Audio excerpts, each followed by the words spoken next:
esta balsa mi destino puse fe, pendiente a lo que es, no que será ni lo que fue. Cansado del dime que te diré.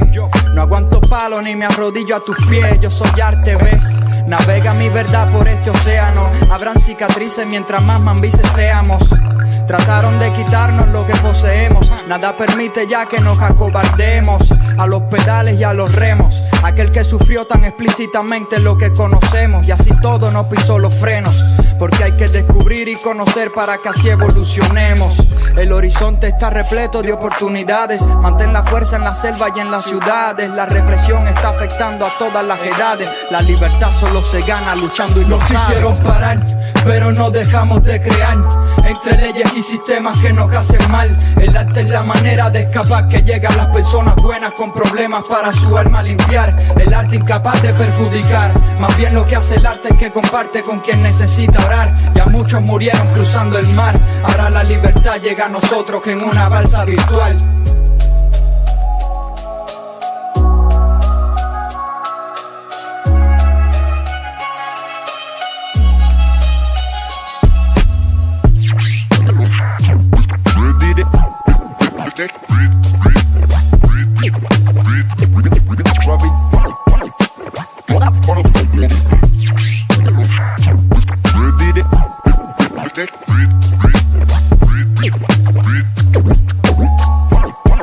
En una balsa virtual.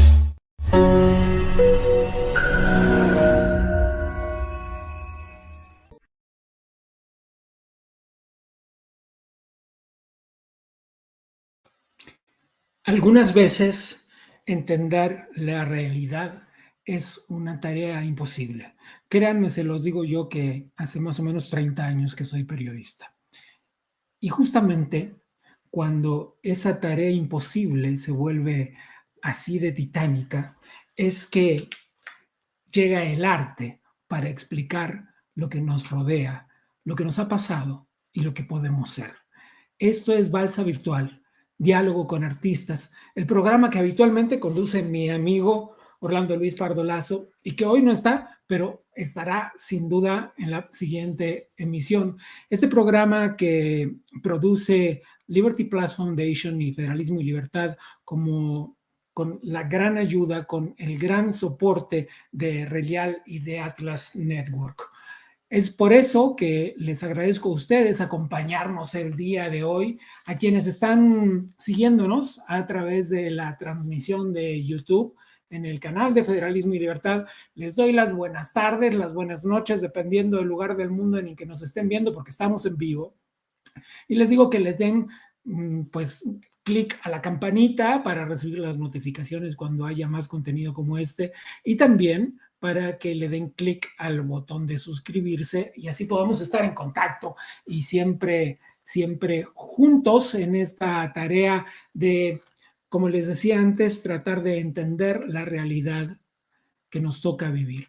Algunas veces me toca ser literal porque pues soy periodista, pero hoy tengo la fortuna de hablar con un artista. Hoy tengo la fortuna de hablar, si bien ella tiene una versión muy arraigada de la realidad porque es documentalista y entonces la realidad también la manda, ella ha encontrado una forma excepcional de contar este mundo que nos rodea. Les estoy hablando de Leonor Zúñiga. Ella es cineasta, ella es nicaragüense y no solo puedo decir de ella cosas impresionantes como que es socióloga y como que es una de las personas que puede poner en su currículum haber sido becaria de la beca, nada menos que de la beca Fulbright. Ella además se ha dedicado a un nicho muy específico. ¿Qué les pasa a las mujeres y de qué manera ellas son capaces de contar, como les dije antes, el mundo que nos rodea? Leonor, me da un enorme gusto saludarte esta tarde. Hola, ¿cómo estás? Muchas gracias por invitarme al programa. Estoy encantada de poder platicar con ustedes de lo que hacemos, de este reto de hacer arte o periodismo, contar historias en los contextos en que vivimos. Y bueno, aquí estoy para que platiquemos. Nicaragua, a ver, hablemos. Nicaragua es este lugar del mundo, yo lo voy a contar como cuentito. Nicaragua es este lugar del mundo en el que desde 2006 gobierna una misma persona que ya había gobernado antes, que se llama Daniel Ortega. Nicaragua es este lugar del mundo en el que 7 opositores políticos, candidatos o aspirantes a la candidatura a la presidencia de la República fueron encarcelados durante la elección que se llevó a cabo recientemente. Nicaragua es el lugar del mundo donde hay cientos de presos políticos. Nicaragua es el lugar del mundo donde en 2018 casi 400 personas fueron asesinadas por el Estado después de unas protestas entre pensionados y estudiantes.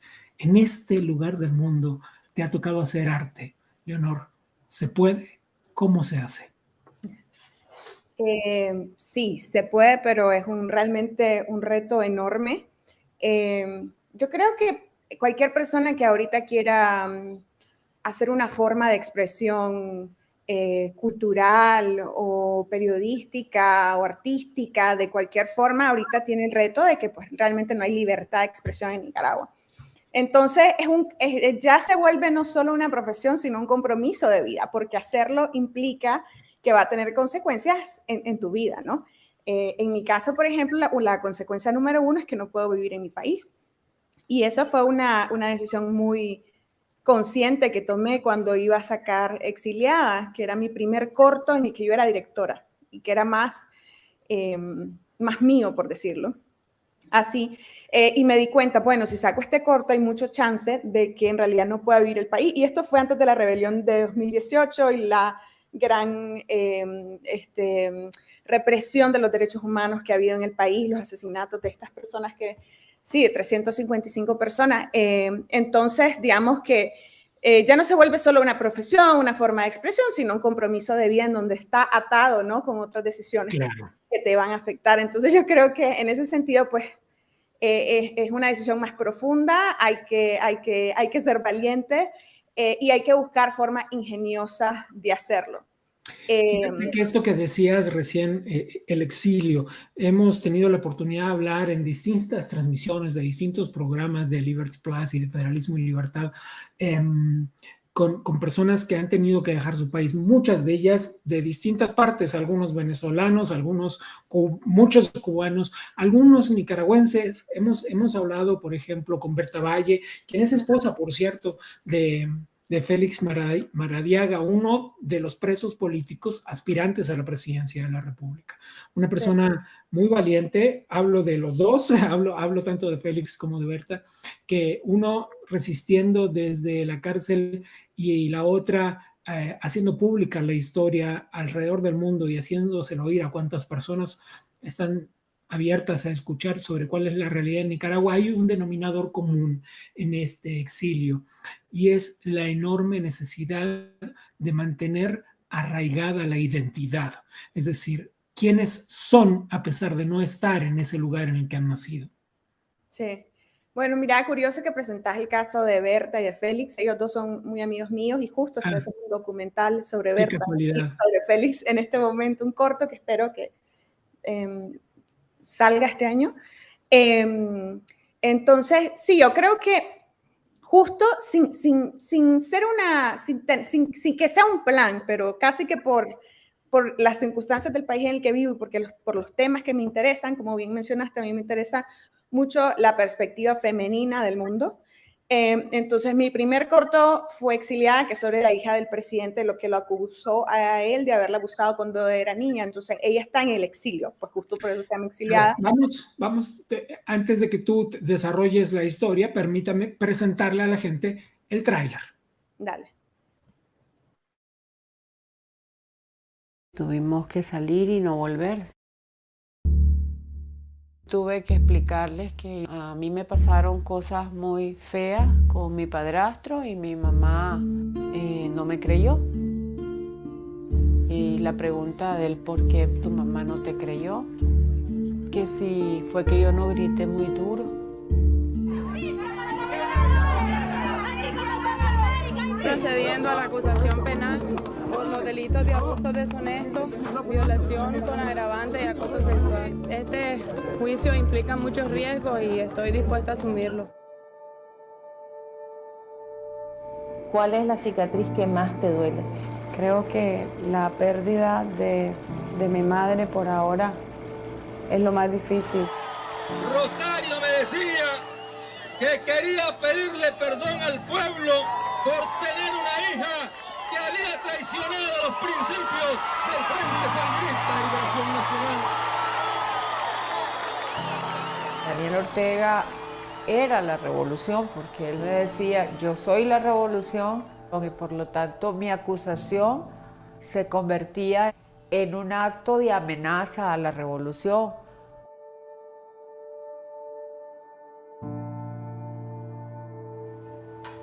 Cuando el padrastro es presidente, cuando el padrastro tiene todo el poder, todo el país es su casa. Fíjese nada más el grado de espanto en el que, si de por sí es ya difícil denunciar el abuso sexual, si de por sí es complejo, si de por sí es cuesta arriba en términos institucionales e incluso de género, durante mucho tiempo, no nos hagamos tontos, las mujeres fueron las víctimas y las acusadas, las víctimas y las culpables ante la vista de mucha gente mucho tiempo. Si de por sí ese es un escenario difícil, ahora convierte al abusador en presidente de la República. Efectivamente. Entonces, como te mencionaba, exiliada, Madeleine, Las y los minúsculos, que en donde ahí fui cinematógrafa, una directora, se volvieron historias de personas que luchaban en sus distintas áreas contra el poder, contra las expresiones de abuso de poder. Y que eso les implicó a estas personas tener que irse del país. Entonces, para mí, digamos, como artista, explorar, vivir en el exilio ha sido a través también de mis personajes, ¿no?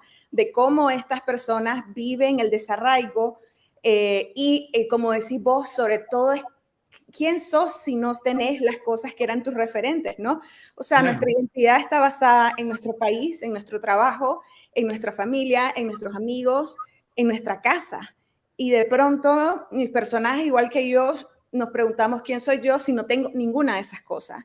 Y que todas esas cosas las tengo que construir de nuevo afuera, en un lugar donde además yo soy extranjera. Entonces, eso, el desarraigo se vuelve un tema muy profundo en mis films. Y hay otro tema que la otra vez escuché por primera vez también, otro tipo de desarraigo, ese no lo he explorado mucho hasta ahora, pero me llamó mucho la atención el concepto. La otra vez escuché por primera vez que alguien decía, soy exiliado interno, que es la gente que se queda dentro de Nicaragua trabajando en distintos temas, creando distintas cosas, pero que están encerrados a su casa y no van ni al cine, no salen ni al parque, porque lo que tratan de hacer es hacer como que ellos no existieran en el país, pero siguen trabajando. Entonces, esto tiene como muchos lados. Déjame regresar unos minutos hacia atrás en Exiliada, en esta historia de Soylamérica, que es la hijastra del dictador Daniel Ortega. La hija adoptiva. Es hija adoptiva. Sí, es su hija, digamos. O sí, sea, sí. Pensé que, perdón, ese era un error mío. Yo pensé que era hija sanguínea de Rosario Murillo. Sí, lo es, y hija adoptiva de Daniel Ortega, sí. Ya, ok. Entonces, estoy más o menos en la línea. El punto es que esta historia suena irreal. No solo hablamos de un personaje que se perpetúa en el poder, no solo hablamos de un personaje que lleva a la cárcel a sus opositores políticos y que es capaz de ordenar en un asesinato masivo de al menos 355 personas, como bien lo nombras, en 2018, en abril de 2018, que fue cuando recrudecieron las protestas. No solo hablamos de eso, sino hablamos de la enorme orfandad legal en la que se encuentra ahora Soylamérica, exiliada, entiendo, en Costa Rica, ¿es correcto? Sí, sí. Sí, la verdad es que con Soylamérica fue interesante hacer su historia porque en realidad no era de ella que iba a comenzar a hacer la historia, quería hacer una historia sobre el abuso sexual en el marco de la familia y la cultura de silencio e impunidad alrededor del tema. O sea, ¿qué pasa cuando una mujer, una niña, una adolescente es abusada por un miembro masculino de la familia y la familia lo que hace en primera instancia es proteger al abusador para no quebrar el esquema familiar? Y entonces, porque yo tenía varias amigas que habían sufrido abuso sexual de algunas de ellas de miembros de su familia. Y a mí me impactaba porque eran familias de bien, ¿no? Familias que desde afuera parece de fotografía, ¿no? Y que por dentro vivían estas cosas, familias educadas. Entonces, pero ninguna de ellas quería hablar de esto, porque es una historia fuertísima. Y vi la historia de Soy la América y dije, bueno, Soy la América ya habló, ya puede contarme las consecuencias de esto. Y en el caso de ella, por ser su familia, una familia muy particular, que es la familia que está en el poder, pues yo pensé que también podía ser un espejo donde los nicaragüenses pudiéramos ver. Porque algo que también me llamó mucho la atención del hecho de que Daniel Ortega fue reelegido con mañas, pero reelegido en el 2007 como presidente, fue el hecho de que yo creo que la mayoría de la gente no es que no crea que hubo abuso sexual, sino que la mayoría de la gente que votó por él no cree que ese es un defecto moral que no necesariamente afecta a su ¿de verdad? de tener un liderazgo importante. Entonces, claro, porque el abuso sexual pasa en tantas familias que no es un evento tan extraordinario y que cuando lo ves pasando al presidente, bueno, puedes ver que hasta en tu propia familia pasa y todos guardamos silencio. Wow. Entonces, eso es lo que yo quería, después se volvió algo que quería enfrentar en el documental de Soy la América, este ámbito de la familia donde todos nos podemos conectar con la imagen pública que presentamos. Y por eso, para mí, algo muy, muy importante en este film era no caricaturizar al malo, ¿no? O a la familia, sino no, claro, no, sino llevarlo al terreno del no humano, ¿no? Exacto. O sea, dejarlo como una experiencia humana en donde la que sufrió abuso podría identificarse con Soy la América, pero de alguna forma también la familia encubridora pudiera verse en esa familia y pudiera decir, oh, ¿no? Entonces, esa era una parte en la que siempre decía, esta no es una película sobre la familia sandinista, no es esta película sobre Daniel Ortega, no, este es un documental sobre una familia. Y eso es algo que siempre quise dejar ahí. Hay unos momentos, ahora que trajiste el término a colación, hay un momento del documental muy fuerte emocionalmente hablando. El documental no tiene escenas de violencia, ni de hiperacción, ni de nada de eso. Sin embargo, está la violencia contenida todo el tiempo en el documental que tuve oportunidad de ver. Y hay un momento sumamente fuerte en el que en medio de un discurso público el dictador Daniel Ortega dice, Rosario quiere pedirle perdón al pueblo de Nicaragua por tener una hija que ha traicionado los ideales del partido sandinista. Es esa hija que lo denunció a él por abuso sexual. Es esa hija que al oponerse a él, fíjate el grado mesiánico del asunto, si te opones a mí, te opones a todos ellos. Ese es un momento clave del documental para entender no solo la terriblemente triste historia individual de Soy la América, hija adoptiva del presidente de facto en Nicaragua, sino para entender cómo funcionan esos gobiernos de facto y esos personajes mesiánicos que te están diciendo, yo soy todos ellos. Es muy fuerte. Sí, yo soy todos ellos, yo soy el proyecto revolucionario, yo soy la esperanza de Nicaragua y si vos me atacás a mí, no me estás atacando a mí individualmente y no me vas a dañar a mí individualmente, vas a dañar toda la causa. Es muy fuerte, es muy real y es un patrón que podemos ver en Nicaragua, en cualquier esquema de abuso de poder y en Latinoamérica también. Y es algo que se repite en el nivel chiquito, vos lo ves cuando las mujeres denuncian a algún miembro de la familia alguna que responde dentro del esquema de la impunidad y del silencio, dice, no lo hagas porque vas a destruir la familia, no lo hagas en nombre de Dios, no lo hagas no porque estás destruyendo algo más grande, como si el abuso sexual en sí mismo ya no lo hubiera destruido, ¿no? Como que esta aparente tranquilidad y calma es lo que necesitamos, pero ya lo llevas a un nivel público y a un nivel político, y entre más poder tiene el acusado, pues más grande es el supuesto pérdida, ¿no? Si esta persona es acusada. Y eso creo que pues es muy importante mantenerlo porque la impunidad justamente está en eso, ¿no? En no cuestionar a los líderes, a las estructuras de poder como que estas estuvieran sobre sobre las demás referencias morales que nos atan a todos los demás, ¿no? Totalmente. Como si estuvieran sobre eso. Entonces, eso era una cosa que también me parecía muy poderosa, y el hecho de que que ni siquiera ella puede hablar. Ella está llorando. O sea, el familiar que está de cómplice está totalmente roto en ese momento.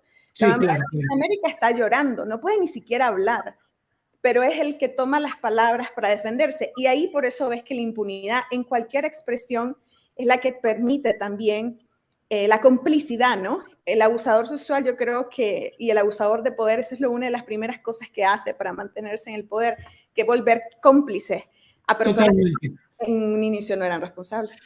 ¿Me dejas meterme en terrenos más personales? Dale.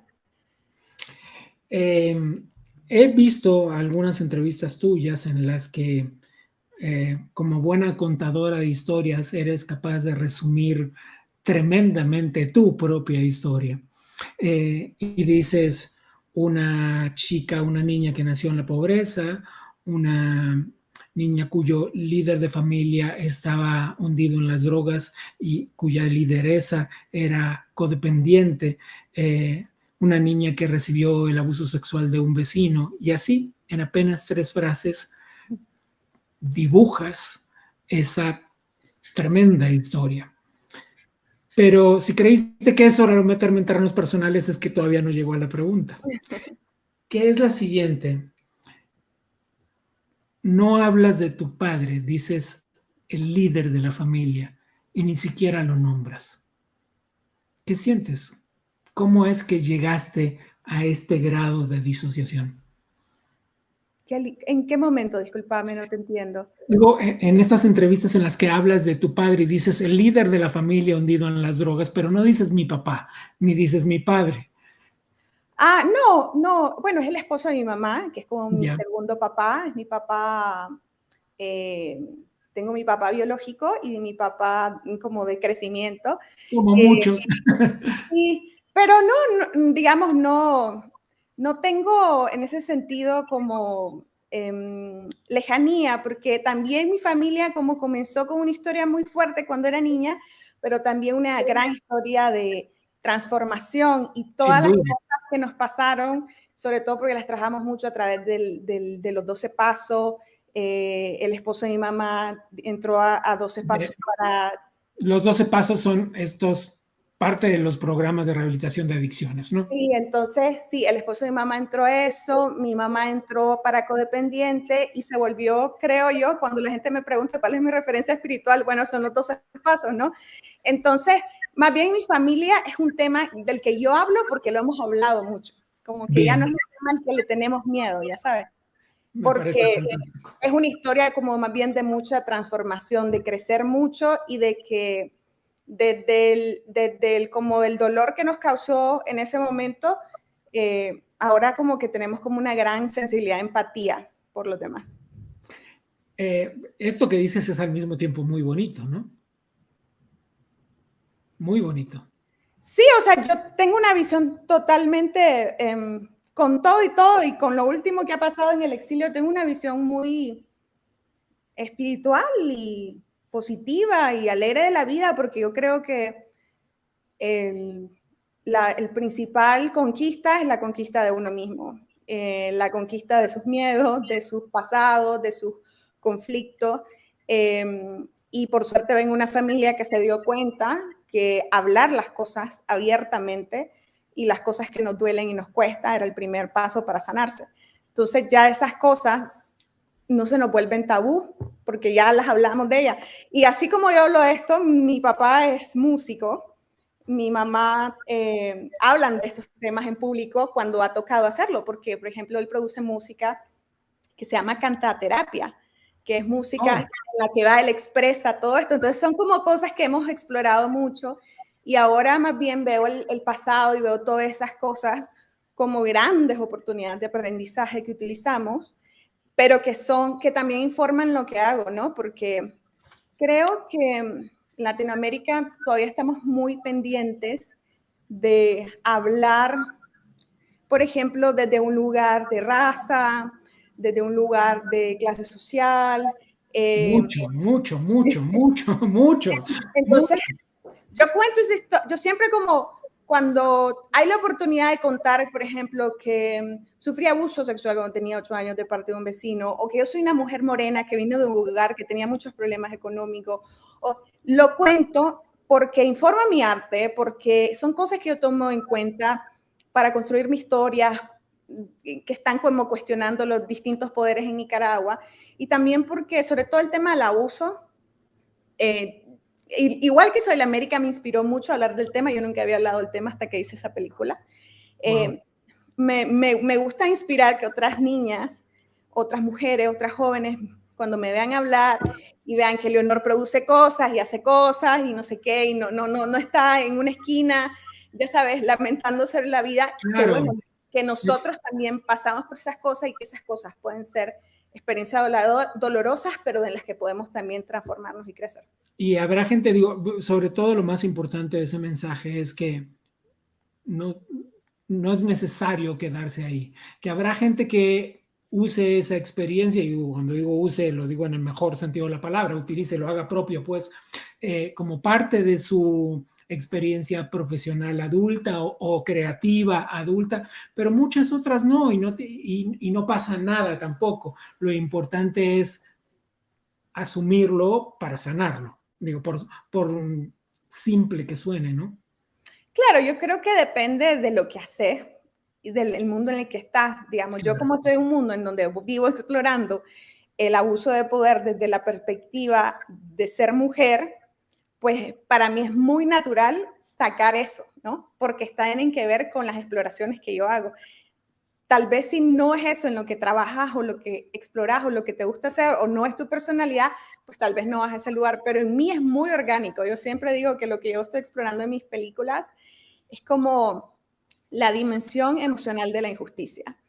Y me interesa mucho ese mundo íntimo. Por eso, aunque yo, sin querer, mis personajes siempre han sido como mujeres muy conocidas en Nicaragua. Soy la América, Madeleine, en el otro, Doña Chica. Ahorita estoy haciendo uno sobre Berta Valle. A mí nunca me interesa cómo se ven ellas en televisión, ni en la plaza, ni en el evento. A mí me interesa cómo se ven ellas en el cuarto, en la cocina, en la sala y con sus hijos.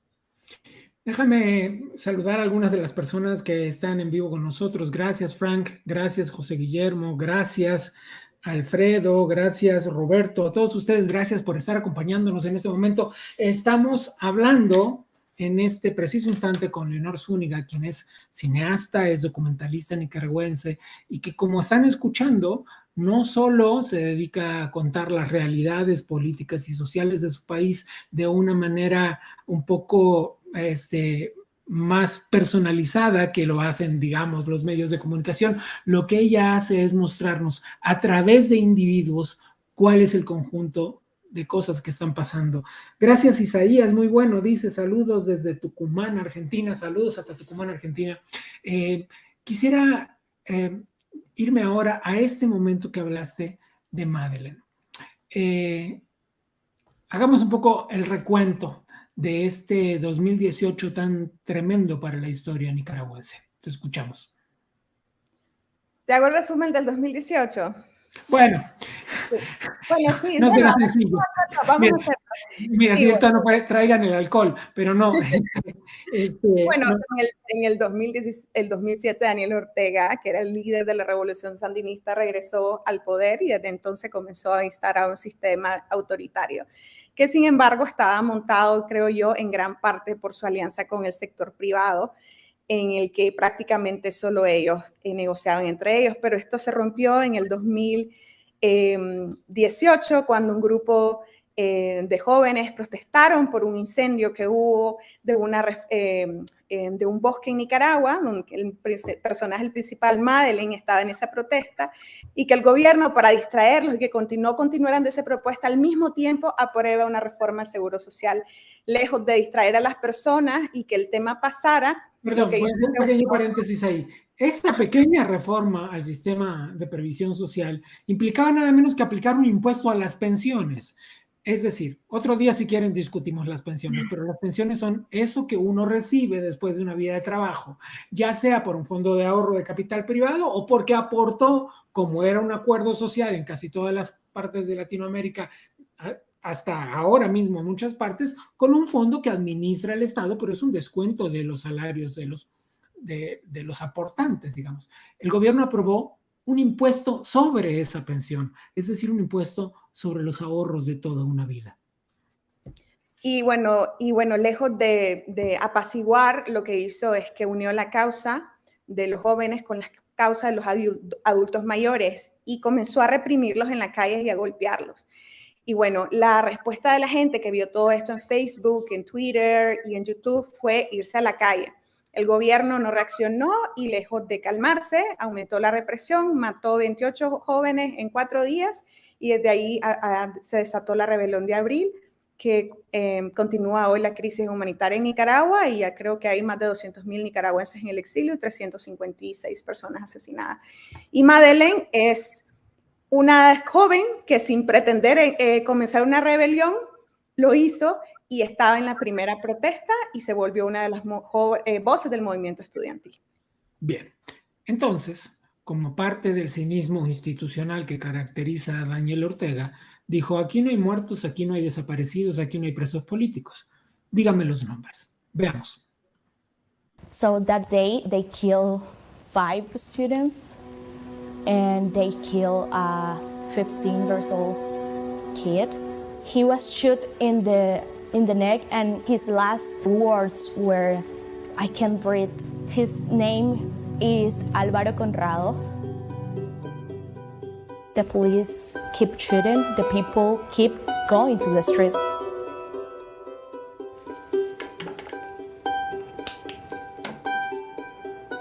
Que se investigue realmente, que se nos dé la lista cuántos desaparecidos hay en Nicaragua, que no se utilice la mentira.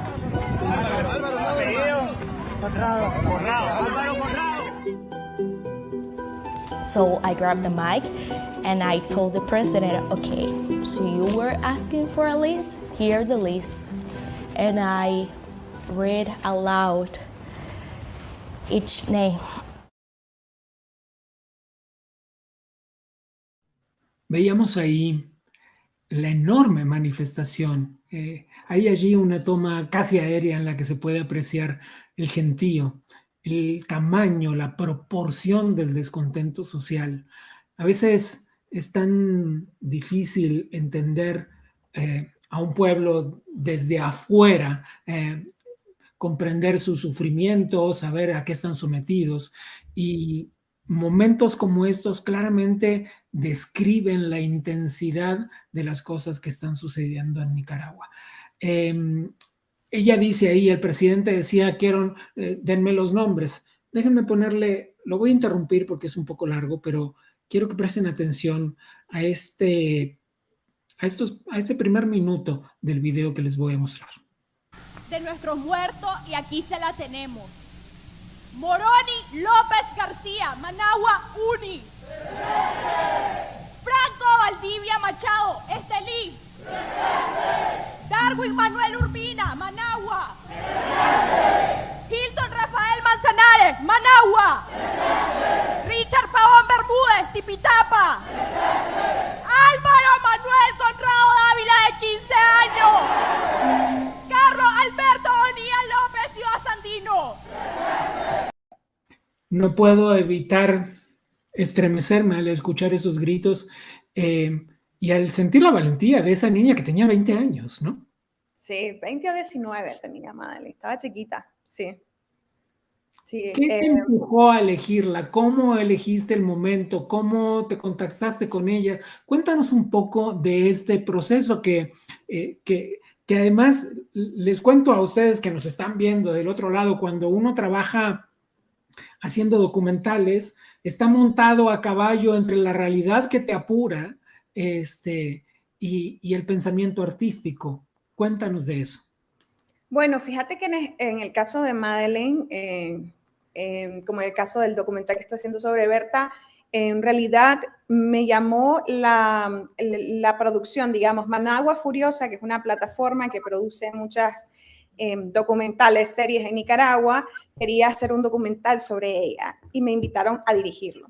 Entonces fue la primera vez que entré en un documental como por otro lugar, que no fue que yo, digamos, creé la historia, pero que, a ver, no, que yo no busqué el personaje, pero que tenía que crear una historia, que fue un reto muy interesante, porque yo igual dije, bueno, tiene que haber una historia aquí. No me gustan hacer documentales que solo son, digamos, que cuentan como el proceso histórico, los eventos. No me gustan tampoco los documentales que solo ocurren en el pasado.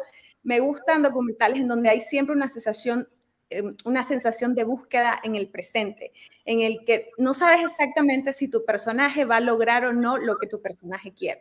Entonces, lo que te lleva un poco al mismo mood emocional, ¿no? ¿Perdón? Te lleva un poco al mismo mood emocional, al mismo track emocional que tu personaje.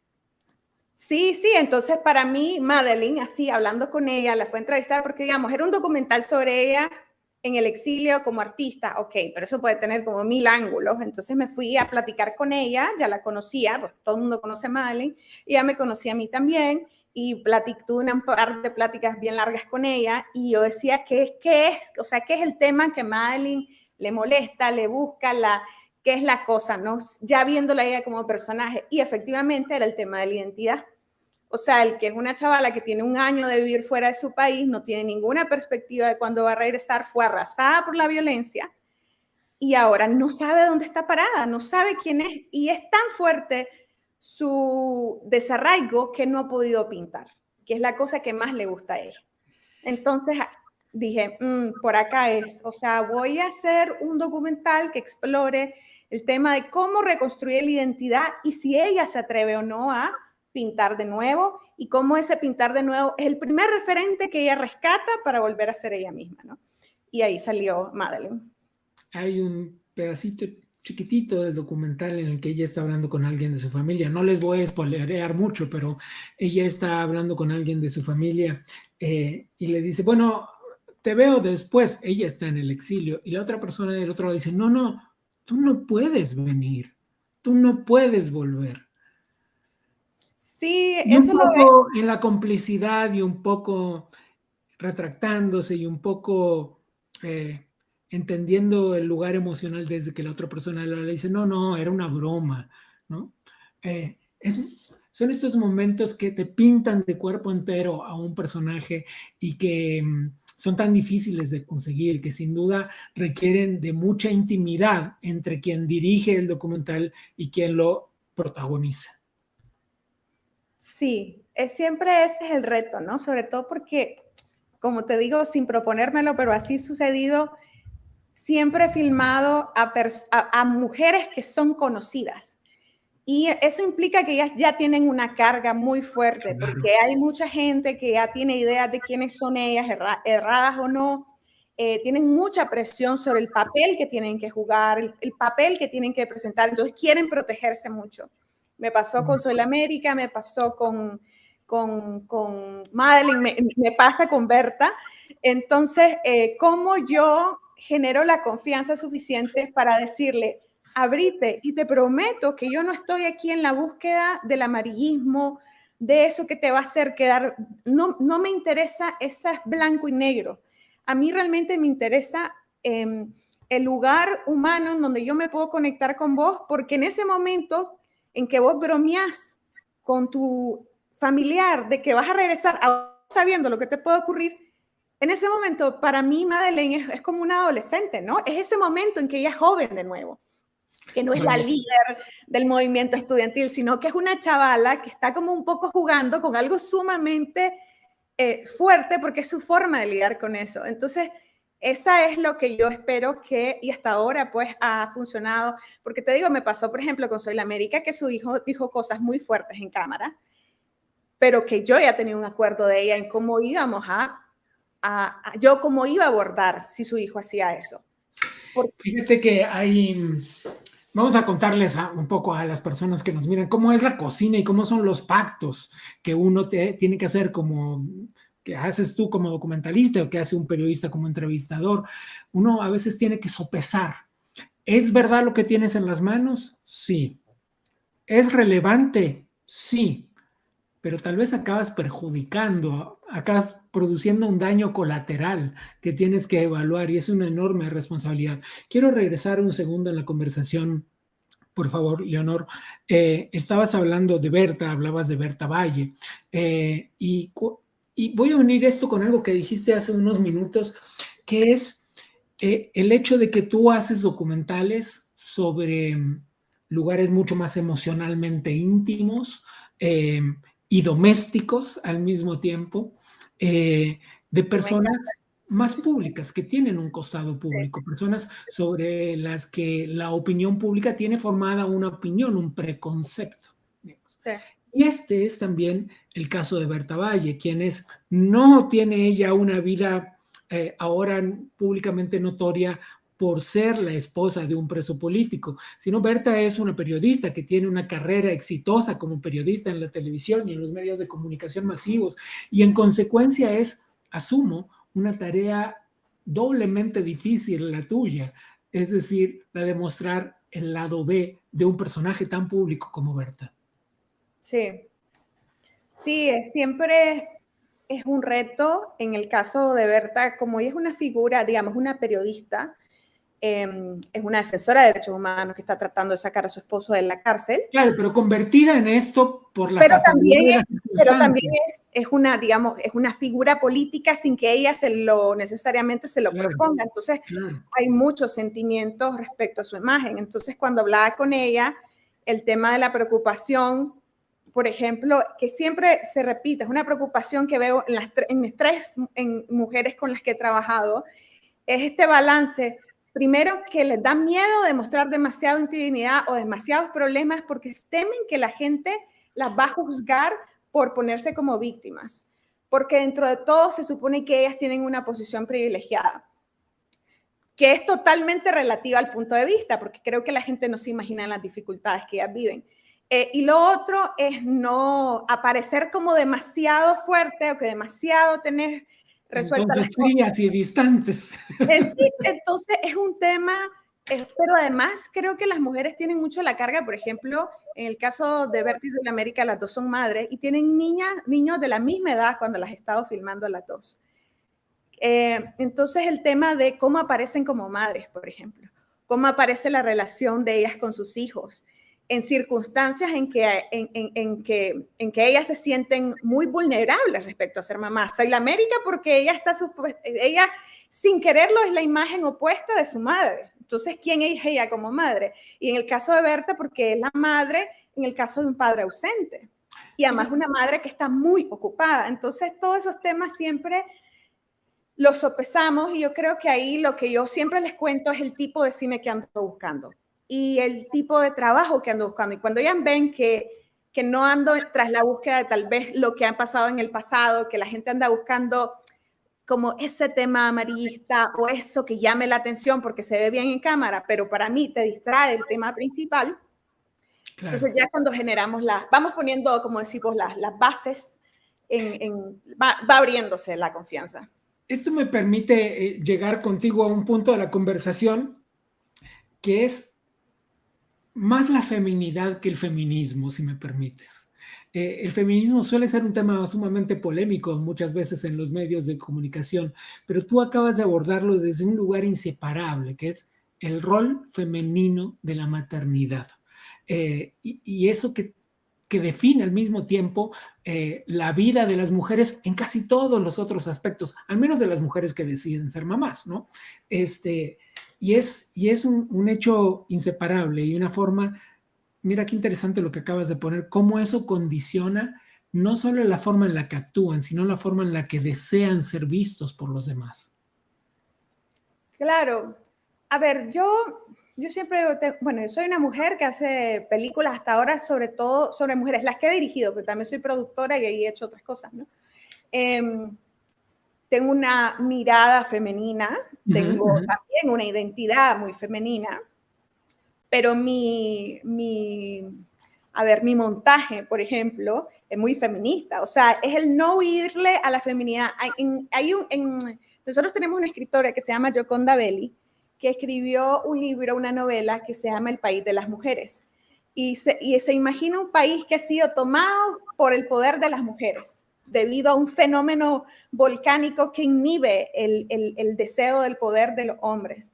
Pero lejos de imaginar... Por cierto, es una poeta que tiene una mirada sumamente femenina en sus textos, ¿no? Sí, entonces, exacto. Entonces, pero ella, lejos de que esto implique una adopción de esquemas masculinos, ella toma la feminidad de nosotras. Entonces son líderes políticos que lloran, líderes políticos que se abrazan, líderes políticos que crean reformas públicas para que, por ejemplo, los hombres aprendan a planchar. O sea, hay toda una cosa de lo femenino, no solo de las mujeres, sino de lo que se ha asociado como lo femenino y se ha degradado como de menor valor, y exaltarlo y llevarlo a todos los planos y llevar a los hombres a lo femenino. Entonces, para mí, a mí me gusta exaltar lo femenino desde mi mirada feminista, ¿me entendés? Y eso me gusta mucho, y por eso me gusta mucho, como te digo, filmar la sala, filmar la cocina, filmarlas a ellas en relación con sus hijos, cómo se llevan. Te puedo hacer una pregunta que te juro sin malicia, pero lo que quiero entender, ¿no te lleva esto a un universo femenino de cliché, la sala y la cocina? No, me lleva a una reivindicación de la sala y la cocina. Ya. O sea, yo no creo que nosotras estamos destinadas a la sala y la cocina. No es el espacio donde estoy más, ciertamente. Yo estoy filmando el documental con Berta, embarazada de 4 meses, y estoy feliz de llevar esa parte femenina conmigo a ese espacio de trabajo de cinematógrafa. Por ejemplo, ahí como el 5% de los cinematógrafos del mundo son mujeres. Entonces me encanta... ¿Solo el 5%, en serio? Sí. Entonces me encanta esa colisión, ya sabes, de mi lado más femenino con mi lado más, como más masculino, ¿no? Y entonces ahí donde encuentro, pero sí creo que me encanta la reivindicación del espacio de nosotras, que siempre se ha visto como un espacio menor. O sea, yo no creo que el mundo, para mejorar, solo tenga que traer a los hombres al espacio íntimo que se han perdido. Tiene que hacerlo, y tiene que ser una parte muy importante. Pero también tiene que integrarse lo femenino, que se ha degradado como menor, al espacio público. E integrarse, porque al final lo que hace el sistema patriarcal machista es hacer una ruptura del género, como si nosotros no fuéramos partes complementarias. Déjame saludar a más gente que nos está viendo en la transmisión en vivo en YouTube. Muchas gracias por acompañarnos, por cierto. Gracias, Enrique. Gracias, Carlos, desde Argentina también, con tu público Argentina. Gracias, Palabra Compartida. Ese creo que ya sé quién es el buen Andrés de la Chiesa. Dice, excelente Barça habitual, me queda pendiente ver Exiliada. Tienen que ver Exiliada. Yo soy un privilegiado porque moví mis influencias, que por supuesto son menor, y obtuve la posibilidad de verlo ya. Es demoledor, es francamente demoledor. Y como dije antes, no solo por la historia del abuso, que es en sí tremendamente triste y violenta, es porque nos ayuda a la comprensión de una estructura política, de un cacicazgo, de una dictadura, y porque nos hace comprender qué tan frágiles somos los humanos cuando el Estado de Derecho es socavado por apenas un grupo de personas. No estoy siendo despectivo, pero imagínense, si acaso prestamos atención numérica, digamos, uno puede ver que Rusia tiene determinada línea política, pero es un país enorme, es el país más grande del planeta, digamos. Nicaragua es un país pequeño Y cuando digo pequeño me refiero a la cantidad de personas que tienen concentrado el poder político. Y entonces el enojo es enormemente mayor, ¿no te parece, Eleonor? Sí, pues yo siento que estamos en un sistema político que efectivamente se ha venido reduciendo, que creo que pasa mucho en sistemas políticos sumamente autoritarios, donde se pierde la confianza en el sistema democrático, aunque sea de tu propio partido. Entonces, realmente lo que estamos es casi que una monarquía familiar que solo designa el poder, las funciones, y va a designar al heredero entre los mismos miembros de su familia. Entonces, pues sí, estamos realmente bajo el gobierno autoritario de una familia.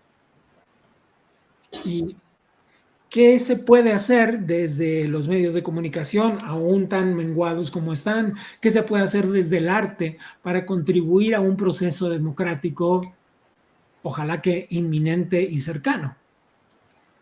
Mira, casualmente estoy desarrollando un par de proyectos. Uno es una productora regional que promueve cine de mujeres hecho en Centroamérica. Y el otro es un proyecto que es que lo que quiere, su objetivo es contribuir a la superación de la censura cultural en Nicaragua. Específicamente la censura cultural. ¿Por qué? Porque yo soy parte de una generación, digo chiquita, pero de una generación nueva como de cine, que estaba produciendo cosas en Nicaragua, que estábamos además haciendo un esfuerzo enorme por llevar el cine hecho en Nicaragua a los cines, y que competíamos con Avengers, competíamos con todo eso y nos iba muy bien. O sea, nuestras películas estaban siendo vistas, estaban poniendo temas en agenda, estaban siendo importantes. Pero a partir del 2018, ningún cine, ningún espacio cultural, ninguna embajada, nadie se atreve a presentar nuestro cine. Y no solo el mío, de Exiliada, que te parecerá tal vez el más radical. Cualquier cosa que sea semicrítica sobre el gobierno, sobre el Estado o sobre la realidad en Nicaragua. Entonces, ¿qué significa? Que los nicaragüenses hoy en día no tienen acceso al cine. O sea, y está pasando lo mismo con la obra de la opinión diversificada. Sí, claro. Te lo digo desde el mundo en el que, digamos, sí. Entonces estamos perdiendo muchísimo, porque por un lado, todos nosotros cineastas estamos viviendo todas situaciones de crisis personales muy fuertes y tratando de resolver cómo seguimos haciendo cine en el exilio, desde el exilio, es decir, cómo se sigue haciendo cine nacional fuera de las fronteras, que es un reto enorme, lo estamos haciendo. Pero el otro tema es cómo le llevamos a las audiencias nicaragüenses el cine hecho sobre ellos mismos, o sea, hecho por nosotros y también por extranjeros. Entonces estamos justo, uno de los proyectos que estoy desarrollando es una primera plataforma de distribución gratuita de cineastas en el exilio, que va a llevar las películas, algunas películas en línea para que sean accesibles a los nicaragüenses, y otras películas a través de cineforos en la diáspora nicaragüense. Entonces, buscar distintas formas de superar la censura. Pues. Lo que nunca es fácil, definitivamente nunca es fácil. Quiero hacerte un par de preguntas finales, Eleonor, antes de despedirnos, porque ya casi se nos acaba el tiempo. Y la primera de ellas es, ¿en qué proceso va tu documental sobre Berta Valle? Bueno, el documental sobre Berta fue también un documental en el que me buscaron para hacer un documental sobre lo que pasa con los presos políticos en Nicaragua. Y ella no es el único personaje, son dos personajes, pero sí quería que uno de ellos fuera ella. Y bueno, ahorita estoy terminando de filmar, pero pronto voy a comenzar postproducción. Es un corto que tiene que salir más rápido, digamos, en este caso. Entonces estoy ahí finalizando filmación, comenzando postproducción, pero ya, digamos, ya filmé con Berta, fue muy interesante filmar con ella en Miami, con ella y su hija. Bien. La otra pregunta tiene que ver con el financiamiento. Todos sabemos lo enormemente difícil que es hacer cine, lo difícil que es conseguir el dinero para hacerlo. Y muchas veces se trata de financiamiento público, es decir, son los propios gobiernos de los países promoviendo la creación artística, y entre tu exilio y tu orfandad política, definitivamente asumo que no tienes ningún tipo de apoyo institucional nicaragüense. Sí, mira, en Nicaragua, digamos, el único fondo de cine existente es a través de Ibermedia, que existe hace unos cuantos años, creo que como 5 años. Es un fondo que es totalmente inaccesible para cualquier cineasta que haga cine crítico, porque la primera filtro que pasa es que tienen que ser aprobados por el mismo gobierno. Entonces, no es ni siquiera algo a lo que aplicamos. Claro. No es un fondo que consideramos para nada.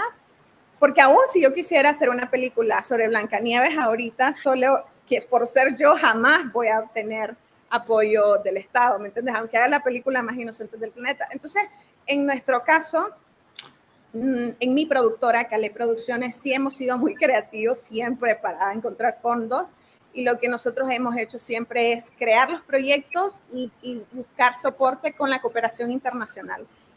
Distintos países que trabajan en Nicaragua. El tema es que cada vez trabajan muchos menos, entonces cada vez es un reto más grande. Y ahorita sí nos estamos moviendo a aplicar cada vez más a fondos de cine para producir las cosas. Entonces es una mezcla de cosas, siempre poner también dinero propio, aunque sea en la forma de trabajo. Entonces es una mezcla de elementos, pero de alguna forma lo hemos logrado. Ahorita mi productora va a sacar su nueva peli, que es como nuestro proyecto más grande, nos tomó 6 años hacerlo, que se llama Patrullaje, y sigue a los indígenas ramas que están protegiendo el bosque en Indio Maíz. Esta reserva que se incendió. Sí. La de abril del 18, sí. Sí. Entonces esta Una vez entrevisté a un cineasta que me contó que cada película era un conato de divorcio porque hipotecaba su casa cada vez que necesitaba producir una película. Espero que tu realidad no sea tan extrema, porque bastante extremo es el contexto político en el que tienes que vivir. Estamos hablando con Leonor Zúñiga, cineasta, documentalista nicaragüense. Leonor, quiero agradecerte enormemente la conversación de esta tarde. No, muchísimas gracias a vos por el espacio, por el tiempo, por hablar de lo que está pasando en el país, y estamos a la orden, y cuando tengamos las nuevas pelis, con gusto te las comparto. Claro que sí, claro que sí.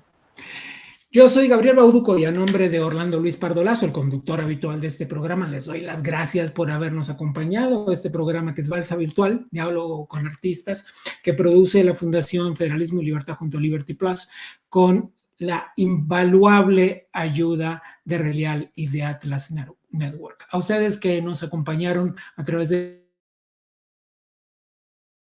la transmisión, y nos vemos la próxima.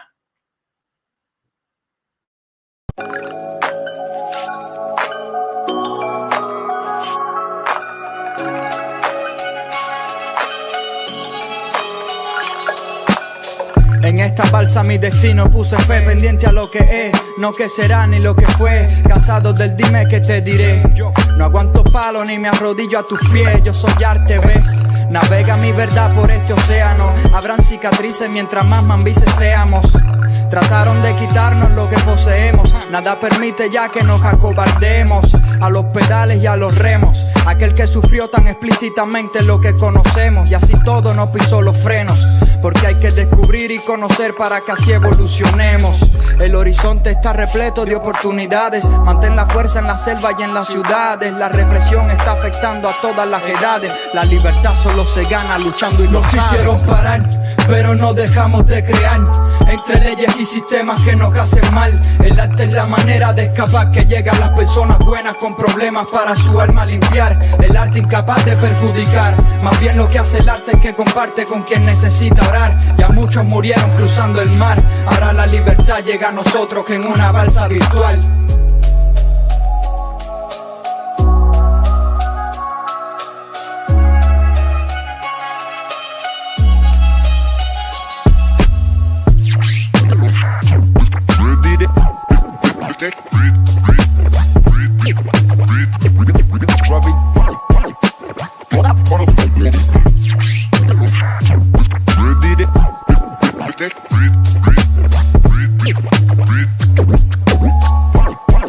En una balsa virtual.